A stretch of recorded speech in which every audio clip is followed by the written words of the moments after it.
Evening. Welcome back to First Class Adventures. Just going to show you some gear that I got for Christmas and gear that I bought myself. This is what you'll see appearing on the channel through 2020. Got some walks planned and some wild camps, obviously. Got some multi-trips, 2 days, sometimes 3-day trips. So looking forward to them this year. It's going to be good. So I'll just go through what I've got really, which is new.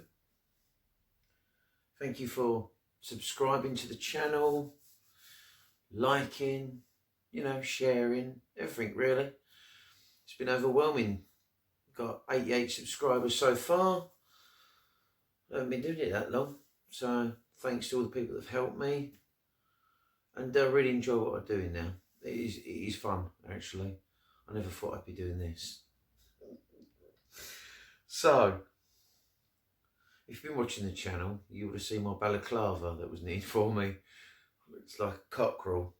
So if you go back, you'll actually see that, which is rather funny, actually. But anyway. It's another story. This time, I've got a knitted woolly hat. Yes. It's for the Bivi bag. And it's for towels from the Bivi bag. So you'll be seeing this making an appearance. This was knitted as well. But this one's... Don't look like a cockerel in this one. So it's all good and fun. Right, this is quite an important one. I bought this, a Trangia kettle, series 27.6 of a litre. I bought this and I wanted a kettle. I wanted something lightweight, small, because you know what it's like. It's nice to actually pour water from a kettle than from one cup to another cup, so it'll make a nice change. This is 140 grams, it says on there. There it is. It's an official Trangia one, obviously. It's absolutely tiny. You can fit hardly any water in there at all, as you can see. It's got the lid, and it fits in the size of my hand. I'm not tall, so this is very small. And I'm going to look forward to using this on the channel, and just, in general really, because you can use it on your meth burner, you can use it on fire, on your gas, multi-purpose, multi-fuel. You can use this on. Waited a long time for that, actually. Trying to find the right kettle. Didn't want anything too big, didn't want anything too small either. So that's one of my purchases that I'm very pleased with, and you'll definitely see that being used, without a doubt. This one. This was a present. This is a hammock. Looked at hammocks a long time ago. Didn't think I'd ever own one, to be honest, but I do now. So there'll be some hammock camps, but I've never used one before. So, any advice or tips, get into the comments, and be grateful. I don't mind. Any advice at all, really. I've got a friend that's hammock camping tonight, and he seemed very happy from what he's been messaging me. So, but yeah, I suppose I'll have to learn a few knots, won't I now? But yeah, so you'll be seeing this appearing on the channel as well, some hammock camps. So that means you have to reconfigure my tarp. So that'll be an interesting one. I'm looking forward to that. Hopefully I won't fall down on my arse. because there's a good chance I probably will. Because now my knots, they'll probably come undone. So, you know, any suggestion of knots to use or anything at all, I don't mind. It'll all help. So, this was a present. This was something else that I'd looked at but never purchased because I was always unsure of what to buy, how much to buy. Tyvek ground sheet. So this was bought for me as well from Tom Outdoors, actually. Might as well just say it. Apparently use it writing down. And the amount he got there was actually not bad at all. Technically, I don't have to actually cut this down. Sorry about the noise. I don't actually have to cut this down because both sheets are actually a very good fit for my Tagger 110 and also my OEX Bivi bag. Not bad size at all, and he chose the perfect size, to be honest with you.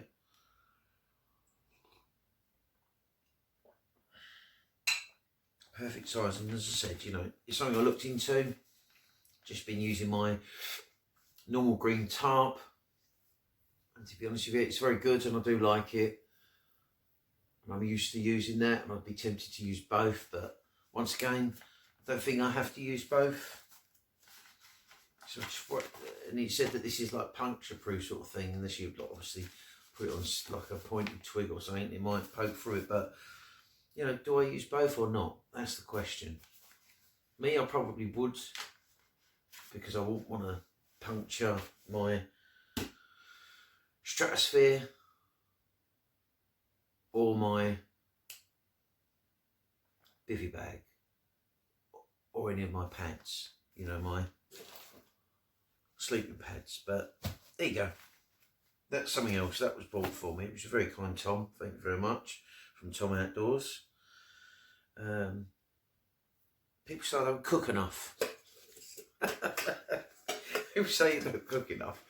Well, one person. I've now got an aluminium cook set from an army surplus store. This was bought for me. This was a present. Thanks, Mum. So looking forward to this. I've seen Andy have one from Andy's East Coast Adventures. He's just slightly different because he's a Trangia set, but it's more or less the same, I think. More or less the same. Don't know much about aluminium, but I've used it once before, aluminium, and everything seems to stick to it. So we'll see. But it comes with a handle and stuff like that. So look forward to doing some real cooking and just to prove to people that I can cook. I'm not useless. I just don't cook. Because when you're in an environment of wild camping, if you're in the woods, yeah, you probably get away with it. Or maybe on a beach. But if you're cooking like on a hilltop or, you know, by a river somewhere, you don't always want to really attract attention to yourself, do you, to be honest with you. But this is a good cook set. I'm looking forward to using this one. Once again, this will be making an appearance, obviously, just to prove that I can cook. I don't just use Wayfarers meals or ration packs, to be honest.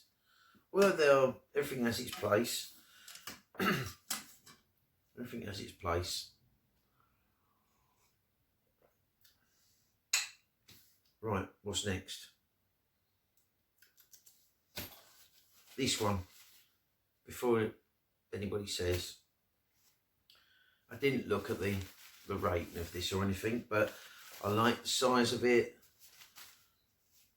I like the pattern of it, which is more of a difference to me to sleep on than if it's got reflective qualities in it. But it is quite a thickish kind of mat, and it's still rather small, and that's why I chose it.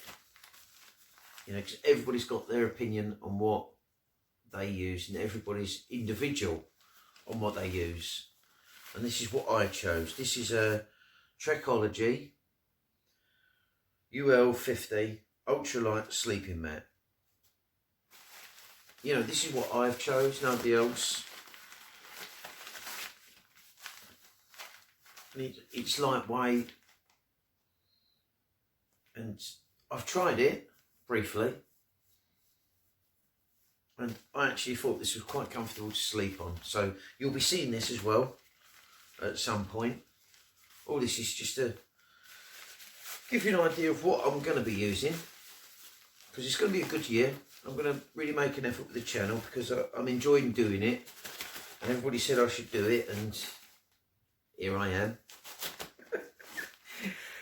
And it's quite interesting actually talking to a camera. It's not as easy, it doesn't come natural to me.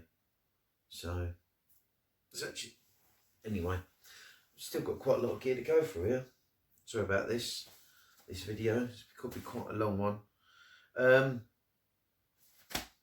Snug Pack Stratosphere. Wait a long time for this one. A long time. And I finally got it. I finally got it in hands. I own one.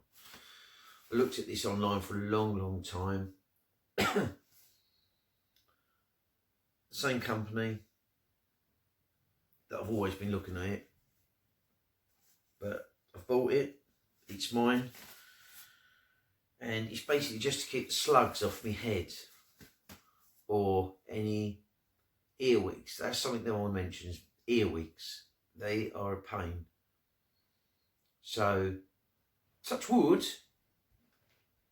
I've never had any. But when I've removed my bivvy bag before, or underneath my sleeping mat, which I put inside my bivvy bag, by the way, my sleeping mat, inside my bag, there's been one under there before. So, you know, it does make you a bit paranoid sometimes. So this is a Hoops bivvy. I don't know. I'm not going to read all the stuff on it. The box is over there. But, you know, this is a Hoops bivvy, which is nice. So it's all zips up nicely. It's small. And it will make a difference because it means I'll be able to do a beach camp and I won't have to use a tarp. You know, won't have to use a tarp, which is good. And it is lightweight. I mean, you know, it probably weighs the same amount as what, or a little bit less than a Tagger 1 that I'm good that I can take, and that is an ultralight 10. It's a backpacking 10.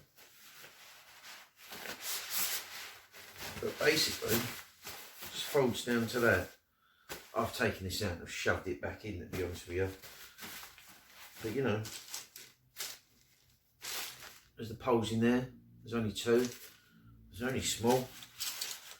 You get a few lightweight pegs as well, which I prefer these type of pegs because you can get these ones but smaller and thinner, and I find that pulling them out hurts my fingers because of little hooks, but these are slightly bigger, so I'm hoping these ones will be better, and you get quite a few of these. So that's something you'll be seeing this year on the channel, Snug Pack Stratosphere, and I'm very pleased I've got that one. That's probably, it's rated quite high for me, because I waited so long for it, but I've got it. And I love bivvy bags, as you know, so the thing is, when you're putting the poles in, you can hear it almost creak. So you don't want it to tear. But when I've done it, I heard it. And I was inside it and I looked and you could see a little bit of light through where it was sewn. But it's been like, I don't know what they call it, I just say rubberized. So no water's going to get in. But you just worry about the stitching. I'm sure it'll be fine. I'm sure there won't be a problem. But you've always got that doubt in your mind. I mean, you're still not going to get as wet as you would in a bivvy bag if it peed down and you're on a beach and you haven't got a tarp up, at least you've got some shelter here. So, you know, that's something. Sleeping bag liners, different kettle of fish. This is new. This was a present as well. Thanks, Mum. 2 different types of sleeping bag liners here.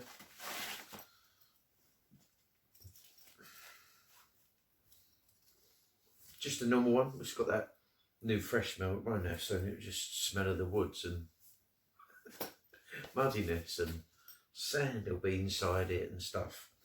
So this is just a normal one. What does that say? 100% cotton. There you go.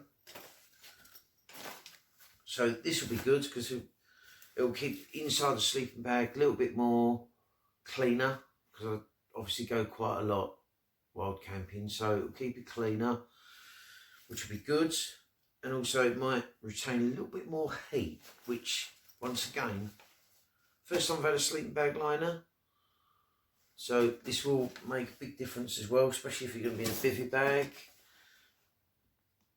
Second one, this one is an Ad-Trek sleeping bag liner. As you can see, there's a big difference in just in size. I mean, all this, you shove that in there, shove, you know, easy to do, because you've got to remember, you want to pack away. You don't fold everything. Well, I don't anyway. It's not my style. I just want to pack up and just shove everything in a bag, to be honest with you. That's just the way I do things. And then when I get home, I just repack it all nice and neatly. But just for packing away and getting out of there, you just shove it in. That's what I do. You don't have to do that. That's the difference between the cotton one and the fleeced liner. This one is the size of my one season sleeping bag, by the way. This is going to be nice though. I use this one in really cold weather, so you're talking like snow and stuff like that. So not only will I have my 4 seasons sleeping bag, which is an OEX one, that's a synthetic bag, but it is a lighter one than the 400 OEX sleeping bag that they sell for normal family type camping. But this is going to be really warm. This is actually fleeced inside, so you know you are going to be very, very warm. Well, you're just going to sweat, hopefully. I know some people, you're not supposed to sweat, but I'd rather be too hot and too cold, because you can always take layers off then. So this sleeping bag liner, even though it's thick, it's fleeced, and it'll be good for bad winters, really. And that's what I'm looking forward to. For some reason, bad winters. But, you know, hopefully this year we'll get a bit colder. And I'll use this one. As I say, it's quite big though, but it just means you'll have to try and be a little bit more sensible with what you're taking, or all you got to do is just not take so much beer, as I was told by someone, and it'll make up space. I'll make up for it. Okay, right. It ain't the last thing, but sorry about this, it's been dragging on. Oh. There is more, but I'm not going through all of it because it's far too much. But I'm just giving you a preview of what you will be seeing. Pro Action dome tent with a porch. 2-man tent.